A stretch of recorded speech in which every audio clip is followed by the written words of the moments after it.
ഓരോ മലയാളിക്കും താങ്ങാനാവാത്തതാകുമെന്ന് എനിക്കറിയാം. നമ്മുടെ കാലത്തിൻ്റെ ഹൃദയമായിരുന്നു MT. എത്രയോ ദശകങ്ങളായി മലയാളത്തിൻ്റെ ഹൃദയമായിരുന്നു.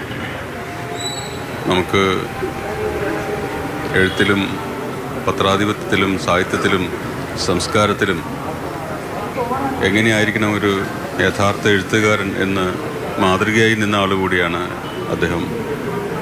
എനിക്ക് വ്യക്തിപരമായിട്ട് ബുദ്ധിമുട്ടുള്ള സന്ദർഭമാണിത്. കാരണം ഞാൻ മാതൃഭൂമിയിൽ ജോയിൻ ചെയ്യാമെന്ന് അദ്ദേഹത്തിൻ്റെ കീഴിലാണ്.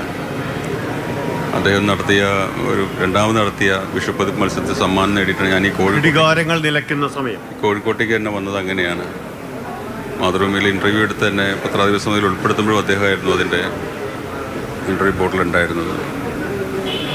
MT താമസിക്കുന്ന കോഴിക്കോട്ട് താമസിക്കാനുള്ള സന്തോഷം അത് വളരെ വലുതായിരുന്നു.